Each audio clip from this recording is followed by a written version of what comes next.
Berarti Teh, bisnis buah ini merespon pandemi ya Teh ya? Atau memang sebetulnya sebelumnya udah milih buah? Tuh sebelum resign ya, saya bingung gitu ini antara mau dosen atau usaha, kasih saya kecondong Lihat peluangnya, ada yang bisa Teh Odah ambil gitu gimana? cuman lewat WA aja. Bihun ini akan dibesarkan sampai seluruh Kita usaha juga ada di sini, ada di sini, ada di sini, tapi kita nggak tahu nanti mana yang akan paling gede gitu. Indonesia. Kelihatannya sukses, bagus. Niat itu akan terlupa. Usaha untung, jangan nafsu ingin beli ini, beli itu, tapi di saving dulu. Assalamualaikum, hai selamat datang di channel Cubiz Media, media curhatnya para pebisnis. Di sini kita akan belajar perjalanan bisnis dari kacamata spiritual di saat mereka berada dalam situasi tidak pasti hingga mereka bisa bangkit menjadi pebisnis yang lebih kuat. Jangan lupa untuk klik like and subscribe. Hatur nuhun guys.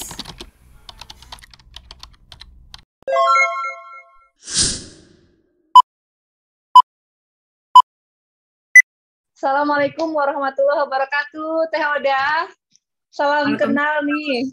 warahmatullahi wabarakatuh. Salam kenal juga.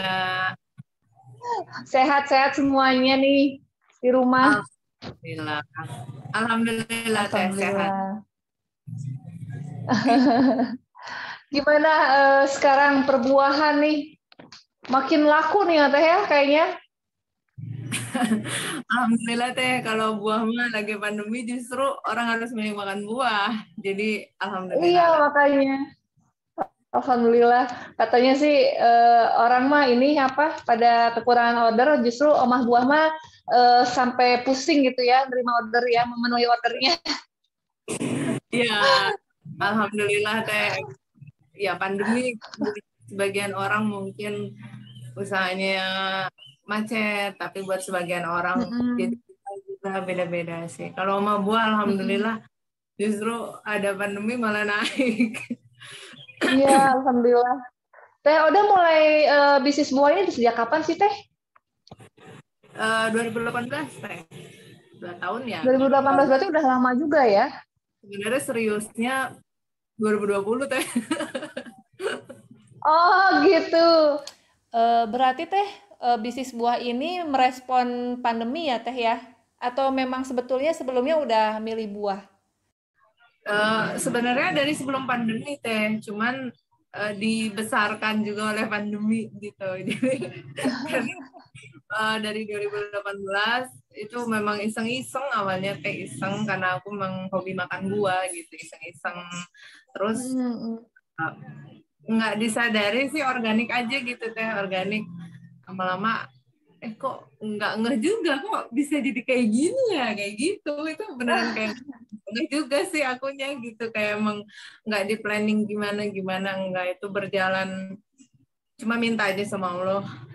Ya Allah, saya waktu sebelum resign ya, saya bingung gitu ini antara mau dosen atau usaha, kasih saya kecondongan kalau memang usaha yang terbaik, saya ingin usahanya ini bukan untuk diri saya, tapi ingin bermanfaat banyak orang, hasilnya bisa untuk sedekah lebih banyak, hasilnya bisa manfaat untuk banyak orang. Ya udah, habis dari situ sih kayak mengalir aja teteh, mengalir aja Gitu. gitu. Sebetulnya karena suka buah, jadi pengen bisnis buah, itu karena melihat peluangnya, ada yang bisa Teh Odah ambil gitu gimana sih Teh? Kenapa jadi milih buahnya gitu? Kan aku juga suka buah nih ya, tapi aku nggak kepikiran buat bisnis buah gitu loh. Nah, yang di mata Teteh itu apa sih sebetulnya gitu? Kok bisa milih ini karena aku suka buah, terus aku pengen bisnis buah gitu. Kenapa gitu? Apa yang Teteh lihat? Kalau ditanya kenapa, karena awalnya tadi aku bilang dari hobi aja seneng, jadi kalau lihat buah bagus tuh aku pengen nawarin orang gitu, karena kayak dulu Oh gitu. awalnya awalnya tuh sebenarnya jualnya tuh cuma alpukat teh. Jadi Oh, orang itu kan kadang beli alpukat itu penyakitnya nggak matang-matang lah, eh, iya benar. gampang busuk lah atau apalah. Nah waktu itu jadi aku kan dapat alpukat bagus tuh, terus aku diemin, ternyata matangnya juga bagus. Nah, terus banyak banget kan, akhirnya ya udah aku jual gitu. Ternyata respon orang-orang tuh seneng gitu waktu kita jual alpukat matang tuh mereka seneng, nggak usah nunggu-nunggu lagi. Biasanya kan udah nunggu lama, taunya nggak matang-matang gitu kan. Nah, jadi Iya. sebenarnya dari situ sih. Jadi karena hobi. Jadi dan aku senang banget buah apapun itu yang kekinian tuh ataupun dapat buah baru tuh pasti aku coba gitu. Dan di saat aku nyoba tuh aku pengen ngajak orang lain gitu. Nah, itulah akhirnya jadi jualan buah karena pengen ngajak orang lainnya itu jadi dijualin gitu. Itu aja sih Oh sebenarnya. gitu. Teteh ini mulai bisnisnya langsung kepikiran masuk Instagram atau sebelumnya dari teman ke teman dulu teh? Enggak teh. Jadi sebenarnya Instagram tuh masih baru banget teh. Eh 2018 tuh aku jual cuma lewat WA aja. WA story aja. WA story, terus lewat Facebook ke teman-teman aja. Cuman dia itu memang karena organik ya. Jadi nggak ngeh juga. Sebenarnya Instagram tuh dibuat dari 2019 awal tapi mati suri, nggak pernah diapa-apain. Karena waktu itu aku sendiri juga nggak melek IG, nggak pernah main IG gitu kan. Jadi emang baru dilihat lagi tuh 2020 setelah aku resign itu. Karena aku resign kan ya mau ngapain lagi, nggak ada kerjaan, ya udahlah ngoper-ngoper ke Instagram gitu kan. Gitu. Jadi, Itu dari Teteh, situ iya dari situ aja sih Instagramnya. Sebenarnya kalau Instagramnya umurnya benernya mah baru 1,5 tahun lah gitu. gitu. Tapi itu teteh ngumpulin audiensnya, followersnya itu sengaja pakai Facebook Ads kah atau gimana gitu? Untuk ngumpulin Bandung areanya gitu. Sebenarnya nggak tahu karena kayaknya kalau buah tuh memang orang banyak yang senang ya teh. Jadi banyak cepat juga kan ya dapat follower ya gitu karena memang sekarang juga follower baru hampir 8.000 memang semuanya real, nggak ada satupun follower yang non real gitu ya. Itu kayaknya mungkin Omah Buah tuh karena punya ciri khas kita selalu bawa buah-buah aneh gitu, buah-buah yang mungkin orang lain belum pada coba gitu. Jadi selalu barang aneh tuh di orang lain belum ada, di Omah Buah selalu ada duluan gitu. Nah, jadi orang-orang memang akhirnya pada pengen follow karena pengen coba yang pengen aneh-aneh tahu, pengen coba. gitu. Itu sih Oh kayak gitu. Jadi teteh itu sebetulnya pemilihan buahnya itu ngikutin tren atau coba-coba aja gitu, ngambil yang ditawarkan, ngambil nyoba dulu sedikit atau gimana tuh manajemen resikonya supaya buahnya nggak busuk, nggak gagal gitu kita ininya penyimpanannya. ya. Kalau ngikutin tren enggak ya teh, karena aku mah feeling aja sih. Emang ibaratnya tuh sayang gitu ya sama buah. Jadi kalau Oh misalnya, gitu.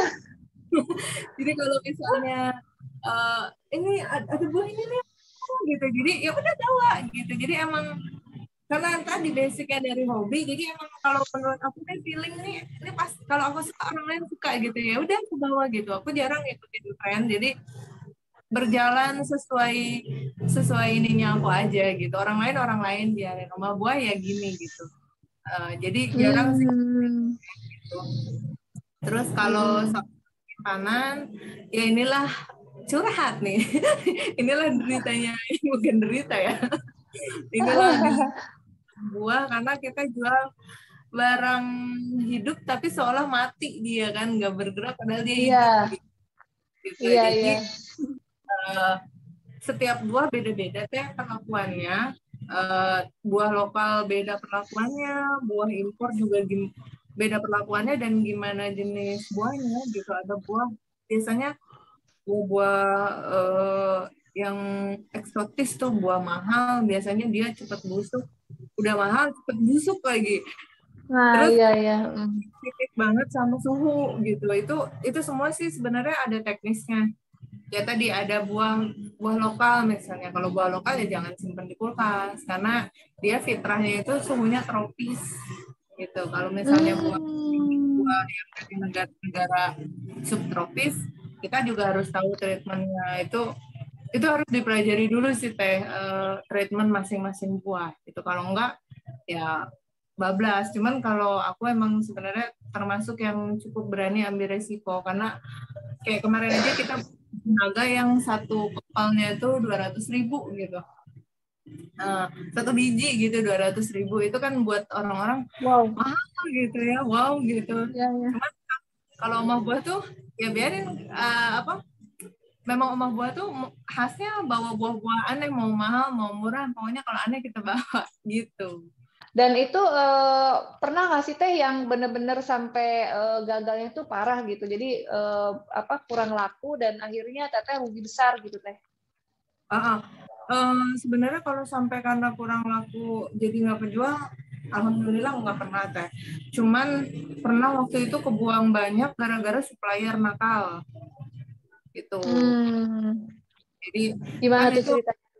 proses perjalanan bisnis itu kan panjang ya teh, sampai dapet supplier yang klop dengan kita, yang tahu standar kita, yang bisa menjaga kualitas, itu juga susah gitu. Jadi waktu itu dikasih alpukat yang sebenarnya belum waktunya panen, udah dipanen sama dia dan kayaknya dikarbit gitu. Jadi begitu nyampe rumah 2 hari tuh berubah jadi hitam semua. Waktu itu hampir 100 kilo ya buang gitu. Itu sih. Paling kalau misalnya masalah buah ini dari busuk ya teh, busuk, dan misalnya mendapatkan supplier yang nggak amanah gitu kali ya teh ya, jadinya kita dapat kualitas yang jelek.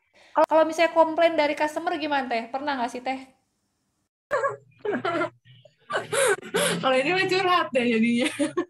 Kalau tukang buah itu jangan jadi tukang buah kalau nggak siap dengan komplain. Oh gitu, ya. Yang namanya buah nih dikirim sama kita kan mulus gini ya, nanti pas di jalan dia ketindih, dia di jalan ke motor aja kepentok-pentok gitu, dia memar, ya itu udah harus tahan sama yang kayak gitu, udah biasa.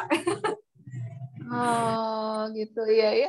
Dan ini ya teh, kalau aku sebagai konsumen tuh ya paling keselnya tuh ini teh. Jadi biasanya nih, punten ya teh. Jadi kalau penjual buah itu misalnya dia fotonya bagus gitu ya, kayaknya tuh gede-gede gitu ya. Pas datang ke rumah itu ternyata kecil-kecil gitu, tidak sesuai dengan foto gitu. Nah, pernah nggak teh ngalamin itu? Mungkin teteh nggak sadar atau kesalahan tersebut nggak teteh niatin gitu sebetulnya, cuma memang kameranya aja yang bagus gitu ya. Iya. Warna-warnanya bagus, tapi pas datang ke konsumen nggak sesuai harapan konsumen gitu. Iya.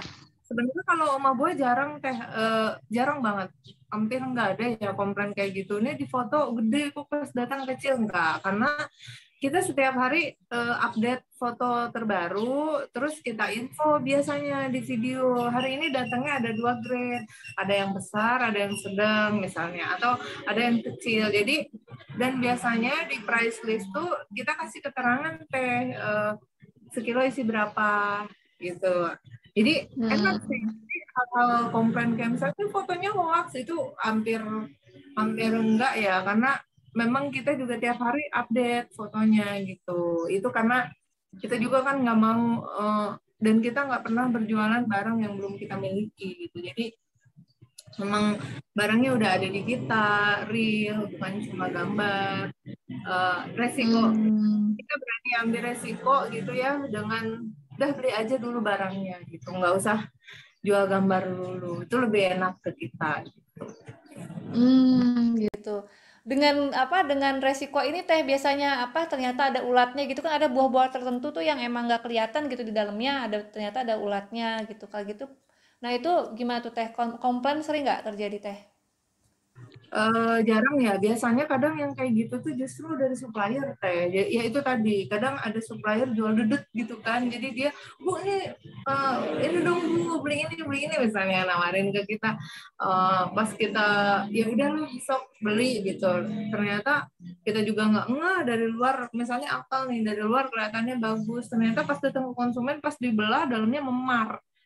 Nah itu biasanya sih jarang kalau dari kita stok lama, karena kalau rumah buah tuh muternya kan cepet teh. Tiap hari, alhamdulillah kita tuh keluar buah tuh memang ratusan kilo gitu. Jadi jarang ada barang yang sampai kadaluarsa. Justru kita tuh suka zongnya tuh dari konsumen yang dari supplier yang suka nakal itu.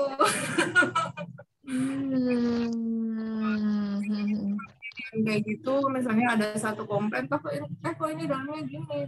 Itu biasanya sama saya langsung di hold ke semua karyawan, jangan dijual, yang udah dikirim di free in gitu. Kita apa-apa handling komplain gitu. Jadi kalau misalnya ada kayak kemarin kita bawa buah lai tuh khas Kalimantan gitu, namanya buah durian ya, kadang kita kan udah kelihatan dari luar gitu kan, pasti buka dalamnya, pas dalam kita ini ada yang busuk misalnya sedikit apa gimana, kita udah teteh kalau yang busuk free, jangan bayar. Kita kayak gitu. Jadi apa tuh, makanya khas emang buah itu datang barang dulu, makan dulu baru bayar. Oh gitu, Masya Allah. Makanya banyak ya followersnya ya. Oh, saya harus nyoba nih berarti nih. Jadi kadang ada konsumen, ini kenapa nggak ditagih-tagih, udah dikirim belum, dia udah ngomel-ngomel gitu ya pas nyampe rumah, ternyata udah ada dirapin sama bibi gitu kan, kenapa ini dikirim lumayan gitu. Nggak apa-apa teteh, makan aja dulu gitu kan, kita makan aja dulu teteh, dicek semua, kalau ada apa-apa teteh komplain, nanti kita tinggal potong-potong. Jadi misalnya ada apel satu nih, ada yang reject, oke teteh yang boleh difotoin, difoto, nanti kita langsung potong untuk teteh bayarnya segini aja ya gitu. Kita selalu gitu. Kenapa kita kirim dulu pertama, itu sebenarnya psikologis aku sih, kadang kalau mau belanja di buru-buru transfer tuh suka nggak enak gitu. Kadang kan mama lagi nikah ya di apa gitu kan, udah sih datang dulu, ini anak-anak udah pengen makan, udah apa gitu kan. Jadi kalau kita yang aja dulu, makan dulu, ntar tagihannya juga datangnya tengah malam, kalau nggak besoknya. Strategi penentuan harga gimana nih Teh? Teteh apa survei dulu dengan apa dilihat di penjual apa buah yang lain gitu atau langsung aja? Jarang teh, aku jarang survei harganya, harga pasar berapa jarang. Biasanya aku pakai margin aja, jadi margin yang layak aja. Karena kan sebenarnya di usaha juga kita ada panduannya ya, berapa persen sih kita ambil margin yang dibolehkan gitu kan, yang dianjurkan Rasul misalnya kayak gitu. Jadi kalau aku sih sebenarnya pakai itu aja, makanya kadang ada orang-orang yang kaget tuh, dia mau bukunya murah banget gitu, pas dia cek di toko buah lain harganya bisa 3 kali lipat, karena ya emang udah kita jarang cek harga orang, memang udah marginnya segitu gitu aja. Tapi Teteh tahu ini supplier ini harganya murah nih atau ini kemahalan tuh tahu dari mana nih Teh? Kalau kayak gitu. Suppliernya banyak teh, bisa banding-banding. Gitu. Iya. Jadi memang apa namanya supplier memang harus banyak kali ya Teh, karena memang apa beda-beda kebunnya gitu. Gimana Teh sih? Aku kurang paham nih dari segitunya tuh Teh. Kalau mau buat tuh sebenarnya karena aku sih sebenarnya, aku tuh maunya setiap hari stok itu lengkap, stok itu banyak, jadi aku harus banyak supplier, karena kalau pas di sini kosong aku bisa ambil ke sini kayak gitu. Gitu. Dan itu supplier itu memang apa milihnya memang maksudnya satu supplier tuh pasti satu jenis buah atau gimana sih Teh itu? Beda-beda teh, ada kalau biasanya ada supplier buah lokal, dia ada yang misalnya dia cuma bawa mangga, bawa alpukat gitu. Ntar kalau untuk jeruk aku ambil di yang lain. Supplier buah juga sama, ada yang aku ambil dari supplier ini, dia cuma bawa buah tertentu gitu. Jadi emang gak bisa cuma ngambil dari satu supplier, itu udah proses panjang, kita mencari supplier tuh udah prosesnya lama gitu, sampai sekarang tuh semua datang sendiri gitu. Kalau dulu nyari-nyari juga sih. Kalau dulu kita nyari-nyari supplier, kalau sekarang supplier yang nawar-nawarin ke kita gitu. Lanjut nih Teh, kalau misalnya sistem pembayaran dari supplier tuh gimana sih Teh? Jadi langsung cash gitu Teteh apa Teteh harus milihin dulu nih buah-buahnya? Dilihat dulu Terus baru setelah itu Teteh langsung bayar ke supplier. Pasti teh, kita cek dulu. Jadi begitu datang kita cek dulu sesuai dengan yang dia info apa enggak gitu. Kalau misalnya sesuai, baru kita bayar gitu. Tapi kadang ada juga misalnya pas datang bagus, misalnya atasnya yang bawah nggak kecek, nanti bisa kita komplain di belakang, gitu. Bayar rumah buah rata-rata cash teh. Karena ini sih sebenarnya kalau punya utang tuh nggak bisa tidur gitu.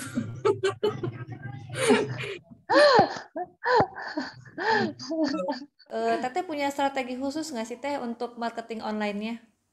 Marketing online apa ya?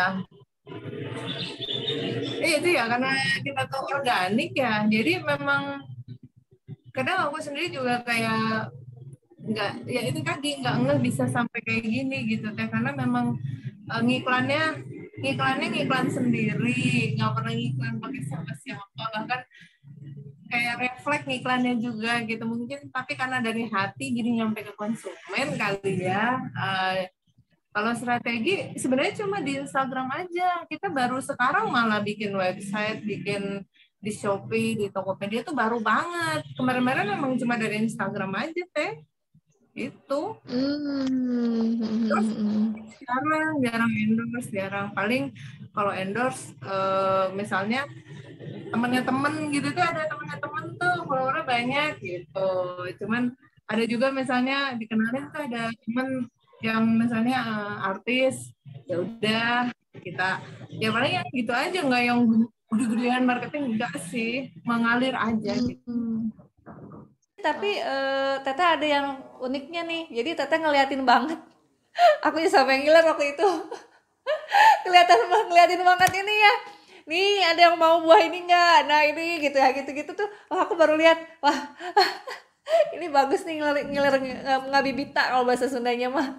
Oh ya teh, dan itu sebenarnya itu natural gitu teh, nggak yang ini aku gini, enggak gitu. Itu refleks karena tadi aku bilang karena aku tuh suka banget buah gitu, dan kalau aku nemu buah enak, buah bagus, aku pengen ngajak orang. Jadi kalau ngiklan memang nggak pakai strategi yang gimana-gimana. Jadi karena tadi aku hobinya makan buah gitu, jadi pengen ngajak orang makan buah, makanya videonya juga video sendiri, nggak divideoin orang lain teh gitu. Jadi memang apa, pengen bener-bener tulis dari hati untuk ini ya, untuk ngasih tahu ini nih buahnya enak banget gitu ya. Jadi itu spontan aja, refleks gitu.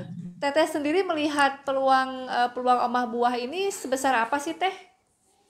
Apakah maksudnya omah buah ini sekarang dengan posisi sekarang ini Teteh udah merasa cukup, atau melihat potensinya akan lebih besar lagi, mau dibuat sebesar apa gitu? Saya belum lah, kita belum cukup lah, masih jauh ya, karena makanya sekarang masih dikembangin terus medsosnya ya, media-media jualan lain selain dari Instagram gitu, karena kalau untuk area Bandung juga masih belum dapat gitu ya. Harapannya sih nanti kita bisa buka cabang di banyak tempat mungkin, gitu ke depan lah. Amin Rabbal alamin. Nah, setelah itu tantangan dari omah buah tuh apa sih sebenarnya untuk mengembangkan omah buah lebih besar lagi, itu apa tantangannya? Tantangannya ya itu tadi teh, si karakter buah yang mudah dikomplain. Oh gitu. Jadi kalau misalnya kita mau bikin banyak cabang ya berarti menambah menambah peluang untuk komplain gitu. Itu sih, karena kan kita bukan jual barang yang awet, buah yang tadi aku bilang dia diam tapi dia hidup gitu. Itu Teteh belajar cara perlakuan buahnya ke siapa Teh? Maksudnya googling kah atau gimana? Enggak teh, sebenarnya karena otodidak ya. Jadi belajarnya tuh merhatiin aja. Jadi oh ternyata buah ini tuh kayak gini ya. Oh kalau yang ini kayak gini, kalau yang ini kayak gini gitu. Akhirnya itu aku terapin ke karyawan. Kalau nyimpen ini begini, kalau nyimpen ini begini, gitu. Itu enggak sih Teh, kalau belajar enggak, itu kayak learning by doing aja, sambil jalan aja, gitu. Gitu ya. Oh ya, satu lagi kalau tantangan jual buah tuh banyak banget Teh pedagang buah. Iya. Kalau misalnya dari ini Teh, apa namanya, respon pandemi ini kan tadi saya dengar kita ngobrol sebelumnya kan Teteh juga buka ini ya, buka produk baru nih, menjual produk baru. Boleh diceritain nggak apa itu dan gimana prosesnya? Oh iya, Biohoni Teh ya. Jadi sebenarnya waktu tahun 2020 tuh itu sebenarnya berawal dari obrolan sederhana saya sama suami gitu. Jadi waktu itu bilang, ini kok bisa ada virus kayak gini ya, gimana kalau kita bisa bikin obat ataupun suplemen yang bisa bantu orang cepat sembuh gitu dari COVID gitu ya. Jadi waktu itu akhirnya suami literatur, gimana sih cara penanganan wabah gitu ya, wabah zaman dulu gitu. Akhirnya kurang lebih sekitar 2 bulan kita literatur, terus dapat eksperimennya. Akhir tahun 2019 itu kita coba ke beberapa temen yang mau gitu, karena kan ini hasil literatur gitu ya, yang mau yuk cobain gitu. Ternyata responnya bagus gitu, mereka di hari ketiga kok jadi enak tidur, jadi enak makan, terus seseknya hilang dalam waktu 2 hari itu udah kerasa ngeplong gitu. Ya udah akhirnya kita coba lagi, gratisin tuh awalnya, coba ke yang lain, ternyata testimoninya semua bagus, alhamdulillah. Jadi tapi kita baru beraniin launching benar-benar tuh 2021 Teh. 2021 kita iklan gitu ya, tapi orang masih belum ngelirik gitu, belum ngelirik karena mungkin apaan sih madu gitu kan. Terus akhirnya pas tengah tahun kemarin, ya pas 2 bulan lalu tuh COVID lagi tinggi banget kan, orang kayaknya segala macam dicoba gitu. Akhirnya nyoba-nyoba beli madu kita, terus karena emang ngerasain banget pada sembuh dalam waktu 7 hari, 5 hari, paling lama 10 hari, akhirnya dari mulut ke mulut. Jadi kemarin dalam waktu 2 bulan tuh memang terjual banyak banget Teh. Kalau sekarang COVID udah agak turun, ya ikut turun juga gitu. Tapi masih banyak yang tetap minum gitu untuk jaga-jaga gitu. Dan karena selain buat yang COVID juga banyak yang ngerasa emang minum madu ini tuh enak banget gitu ke badan gitu. Akhirnya orang ya udah jadi minum rutin gitu. Gitu karena kan itu bukan obat ya, memang itu suplemen aja. Jadi dari bahan-bahan asli herbal gitu tanpa kimia sama sekali gitu. Jadi bukan cuma madu, tapi di dalamnya tuh ada banyak bahan gitu. Bahkan ada 25 jenis bahan gitu. Kita gabung gitu. Itu Teh, namanya Biohoni. Jadi Masya Allah, Biohoni ini memang Teteh sama suami riset sendiri ya berarti ya? Dan itu gimana sih prosesnya Teh? Kalau boleh diceritakan risetnya itu seperti apa bentuknya, bagaimana langkah-langkahnya gitu? Dan akhirnya bisa langsung dipatenkan kah atau gimana? Ya, ya tadi Teh dari literatur, karena kalau suami kebetulan karena memang basicnya bisa bahasa Arab gitu ya, jadi bisa baca kitab-kitab zaman dulu. Kalau aku nggak ngerti sih gitu, itu jadi memang dari suami. Jadi misalnya untuk penanganan masalah pernafasan tuh pakai apa, untuk kayak misalnya kalau kemarin yang COVID itu kan gejalanya misalnya dia kan sesek gitu ya, sesek, batuk, terus demam, susah tidur. Nah kita cari bahan-bahan yang ya bisa menangani itu gitu. Kayak misalnya ini susah tidurnya pakai apa, kita kasih saffron gitu. Terus biar lebih rileks gitu kita kasih saffron juga gitu. Terus untuk masalah pernapasan kita kasih Costus Root. Dari situ sih Teh, termasuk kalau takaran-takarannya sebenarnya itu suami yang urus ya, aku juga nggak tahu gitu, karena kalau aku lebih banyak fokus ke marketingnya gitu. gitu. Dan ini berarti nggak pakai pengawet kan teh? Enggak teh, enggak. Kita bener-bener Gimana sih teh? tanpa kimia, tanpa pengawet, karena bahan-bahan yang kita pakai itu karena memang kalau herbal itu kan dia tahan ya, biasanya sampai 2 tahun dia tahan gitu. Termasuk madu Gitu. di luar sana kan madu bisa sampai 2 tahun. Jadi tanpa pengawet pun dia akan awet karena bahannya memang busuk, bahannya kering dilarutin sama madu gitu. Biohoni ini digabungkan dengan buahkah atau terpisah teh, dan rencananya biohoni ini akan dibesarkan sampai seluruh Indonesia tahu gitu atau gimana nih teh? Ya, kalau biohoni ini kita terpisah teh, karena sebenarnya omah buah, omah daging, saraya, biohoni itu pisah-pisah gitu. Cuman kalau beli omah buah ya bisa sekalian produk daging, ikan dan yang lain-lain karena ada omah daging juga. Terus kalau ada satu juga usaha kita saraya itu, kalau saraya itu sebenarnya basicnya sama teh, herbal non kimia. Jadi yang mau perawatan wajah mau apa itu kita pakai basicnya herbal gitu. Nah kalau biohoni ini harapan kita nanti akan besar, makanya kemarin kita langsung launching website gitu, karena nanti produknya nggak cuman madu untuk imun boost. Kalau kemarin kan kita namainnya untuk imun boost sama herbal breath cure ya teh. Nah nanti kedepannya ini kita lagi trial juga teh untuk nanti spesifik madu untuk yang asam lambung, untuk yang diabetes, untuk yang kolesterol, untuk anak, untuk ibu menyusui juga ada. Nanti kedepannya akan ada banyak produk, kita berharap se-Indonesia tahu gitu. Makanya langsung dibikin website dan banyak media, ya banyak medsosnya gitu untuk promosi gitu. Kalau Saraya ini skincare teh? Dibilang skincare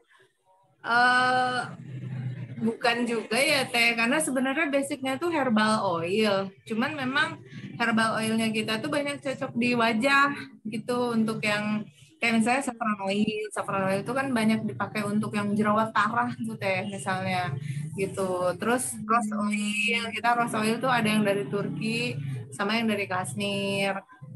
Jadi bukan spesifik kayak misalnya untuk glowing gitu, bukan. Tapi kita basicnya karena sebenarnya di zaman dulu tuh perawatan kecantikan tuh kan raja-raja, ratu-ratu Persia tuh dia banyak pakai oil ya teh. Dia suling tuh dari ekstrak bunga-bungaan gitu untuk perawatan kecantikan. Nah, kita sebenarnya ikutnya itu gitu. Jadi karena yuk yang mau perawatan kecantikan, kalau yang basic kimia mungkin saat ini bagus, tapi nanti udah tuanya baru kelihatan gitu. Kalau yang kita tuh nggak langsung ekspres, tapi nanti awet sampai tua gitu. Karena kalau basicnya oil aja kan sebenarnya udah bikin kulit kencang gitu. Gitu. Ada macam-macam.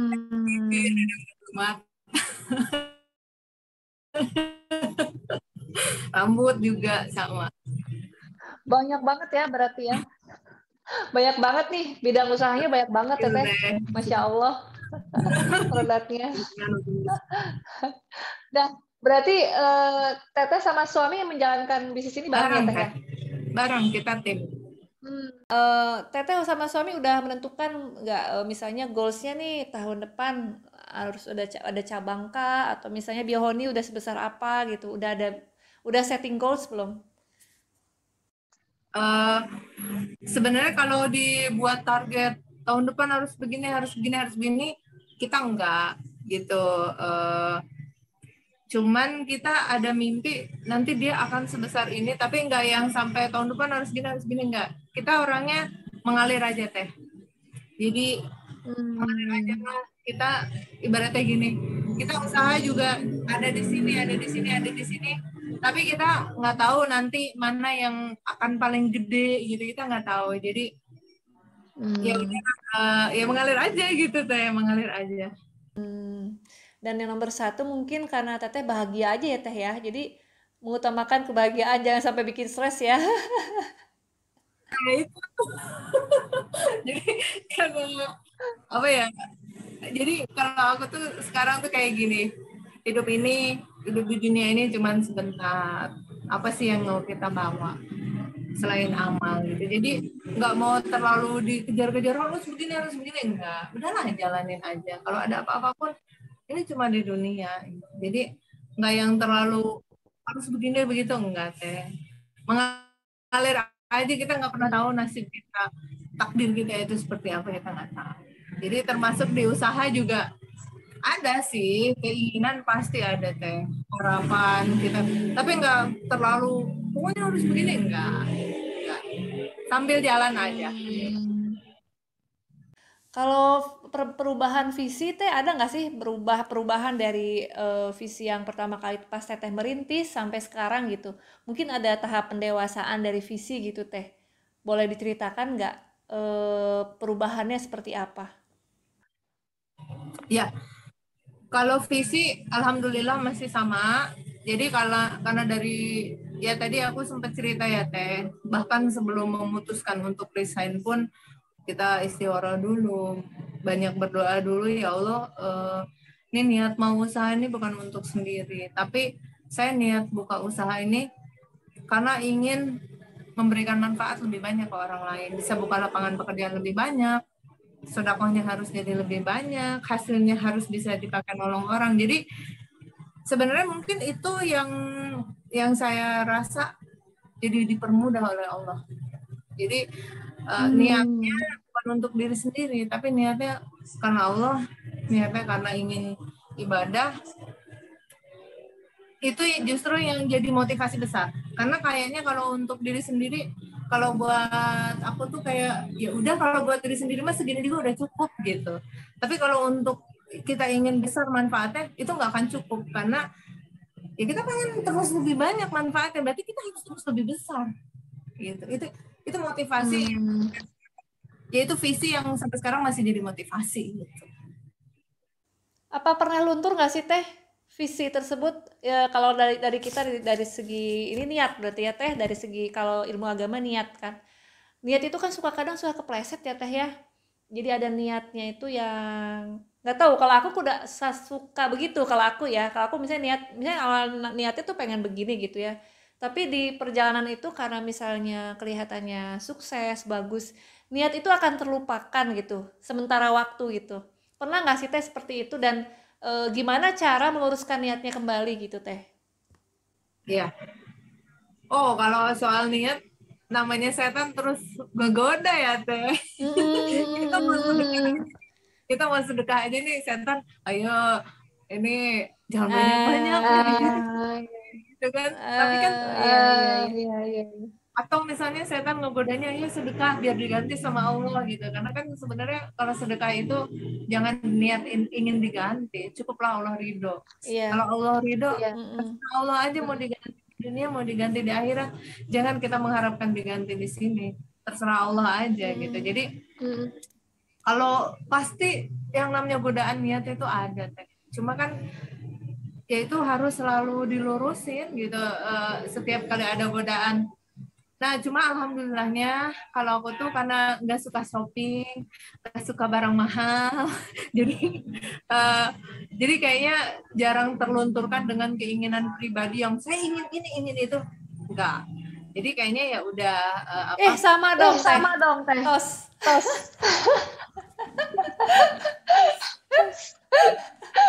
Gitu. Jadi kalau aku tuh, jadi kalau punya uang pun, kalau mau beli sesuatu yang mahal selalu ingat, jangan, banyak orang lain yang lebih butuh gitu. Jadi aku suka ngitung gitu, kalau aku misalnya beli tas sampai puluhan juta, ngapain, mendingan uangnya diwakafin gitu, mendingan uangnya buat apa gitu. Jadi karena aku juga basicnya dari keluarga yang sederhana sih ya, jadi maksudnya akan selalu ingat gitu, jangan melakukan sesuatu yang nggak ada manfaatnya, sesuatu yang hanya untuk kepuasan, karena kalau jadi kepuasan nggak habis-habis ya teh, sampai kapanpun gitu.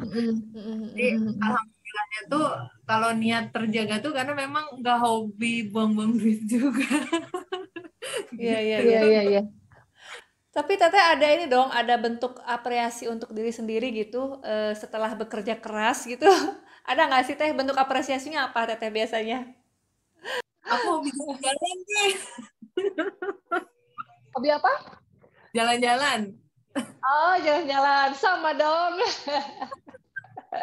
Jadi kalau aku tuh kayak emang nggak bisa kalau dikerem di rumah. Pasti kayak tiap minggu tuh pasti aku tuh main gitu, main. Kadang apalagi kalau misalnya udah lama nggak main, pasti aku kayak kemarin juga ke Turki hampir sebulan gitu, main gitu. Jadi Oh, Masya Allah.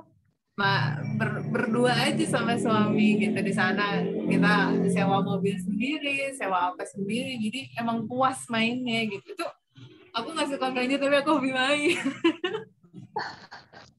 Tapi berarti sama aja dong ya, nggak suka barang mahal tapi travelingnya kuat dong berarti. Enggak lah, kalau kalau maksudnya kita kan travelingnya bukan cuma habisin uang teh, tapi biasanya kalau aku sama suami itu traveling kayak gini, apa yang kita dapat dari traveling itu? Biasanya dapat ide atau dapat jualan baru. Eh, Kayak misalnya, jadi kadang kita kayak misalnya produk Saraya itu kan bahannya impor semua, itu hasil traveling kita teh gitu.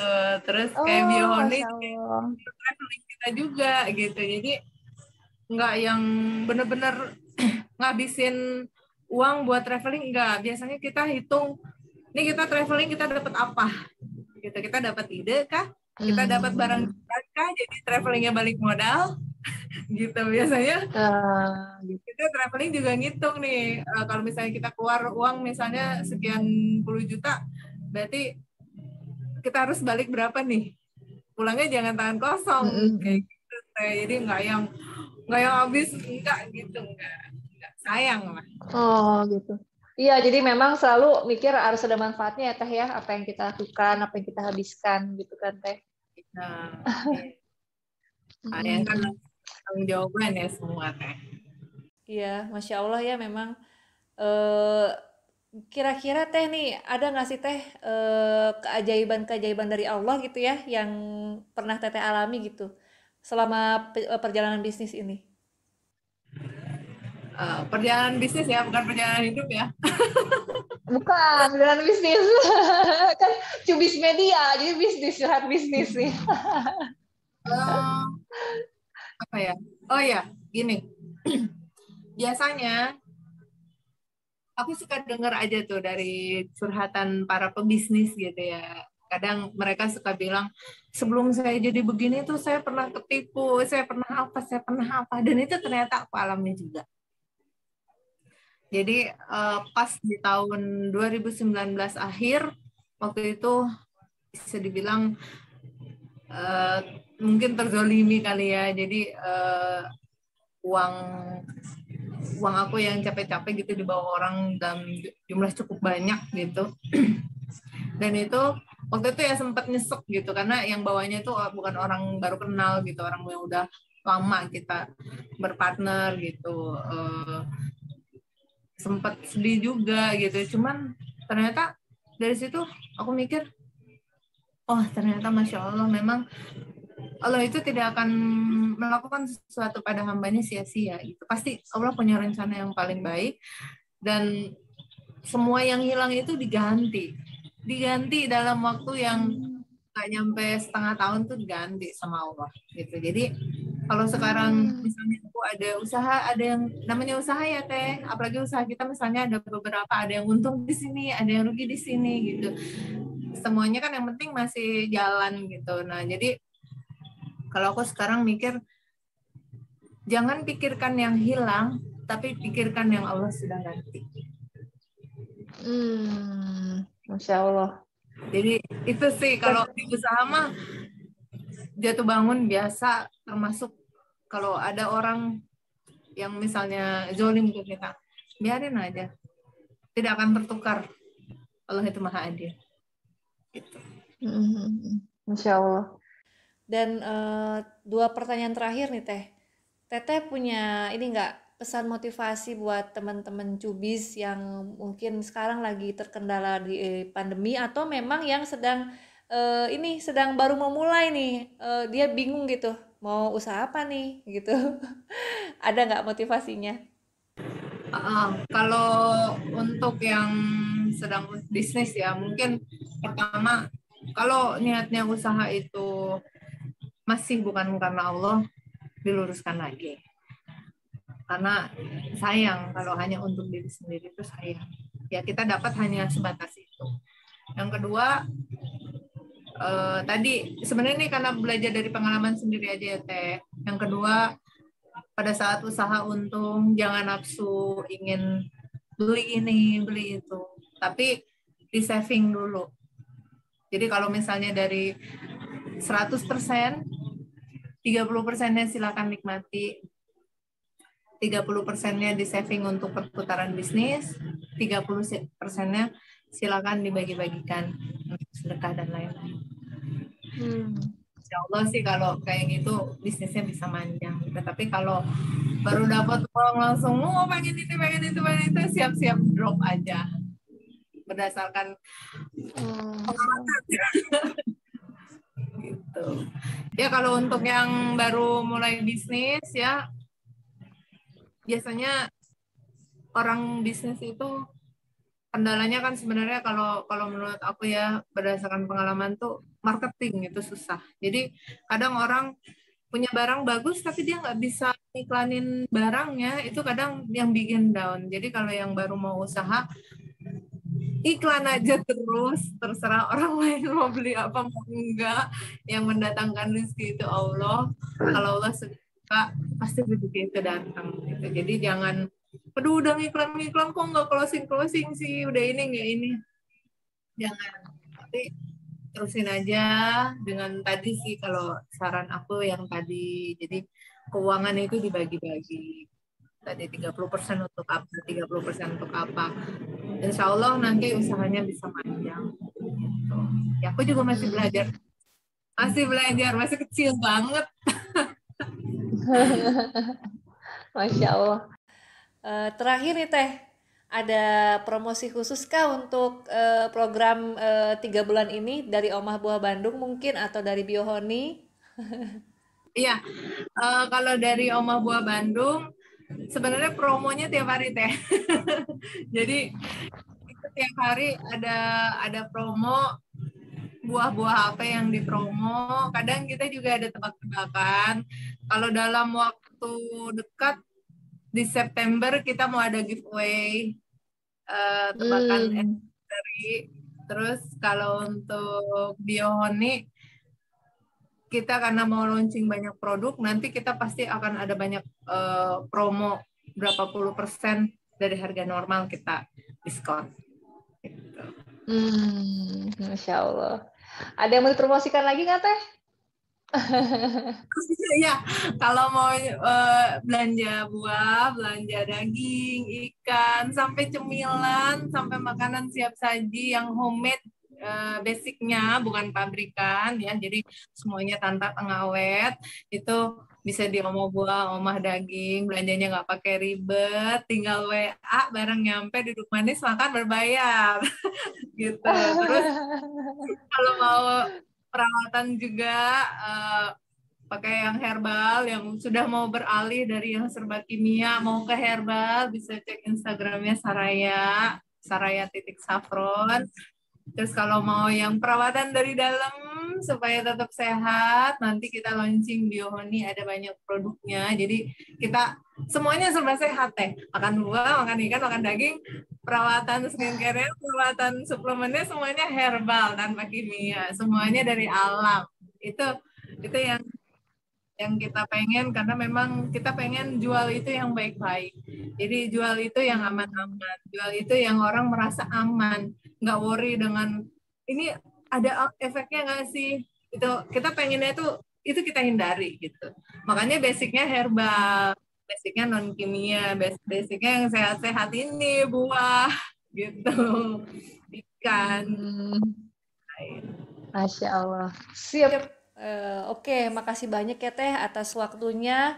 udah mau berbagi sama kami, dan semoga nih Omah Buah tetap bermanfaat, semakin bermanfaat untuk teman-teman semua, supaya bisa menjadi kayak support system untuk kesehatan umat ya Teh. Amin ya rabbal alamin.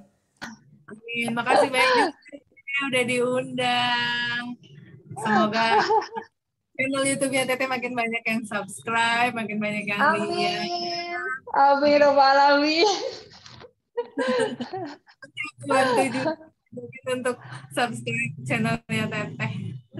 Asik, oke. Bangga Teh, aku izin dulu ya Teh. Semoga kita bisa ketemu nanti. Ya, Assalamualaikum warahmatullahi wabarakatuh. Waalaikumsalam warahmatullahi wabarakatuh.